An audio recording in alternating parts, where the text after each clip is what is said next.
The girl carefully picked up a piece of pickled vegetable. To her, it was the most delicious food she had ever tasted. Her father, watching the scene on the screen, couldn't hold back his tears. He remembered his past life of drinking, gambling, and debauchery. Whenever he got drunk, he would beat his wife, and at times even considered selling his daughter to pay off gambling debts. Living in that nightmare day after day broke his wife's spirit completely. With tears in her eyes, she wrote a farewell letter and, carrying their 1-year-old daughter, jumped into the river. By the time villagers pulled them out, both were already gone. Looking at the cold bodies of his wife and daughter, the man was finally struck with deep regret. Years later, the man became a well-known entrepreneur in the region, but his heart could no longer hold space for another woman. His secretary tried many times to get close to him, but he rejected her again and again, which only fueled her resentment. She eventually conspired with the company's deputy director to have him killed. Even as he collapsed, his last thoughts were still of his wife. When he opened his eyes again, to his shock, he had returned to 1990, the very day his wife and daughter were to drown themselves. Seeing the farewell letter on the table, its tears not yet dried,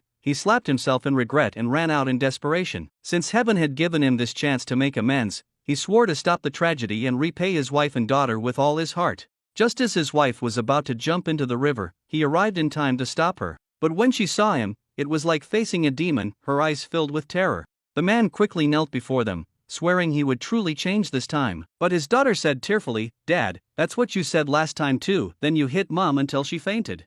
Only then did the man realize just how much of a monster he had been. In despair, he picked up a stone to smash his own hands, but his wife stopped him. For the sake of their daughter, she decided to give him one more chance. Yet a clever housewife cannot cook without rice. The family's money had long been gambled away, leaving them in despair. His wife had no choice but to swallow her pride and seek help from an acquaintance. No matter how she begged, she refused. Instead, her gaze fell upon her graceful figure, and she suggested indecently that she could earn easy money. Before she could respond, her husband stormed in, furiously scolding her. He then promised his wife that soon he would give her and their daughter a life of comfort and dignity.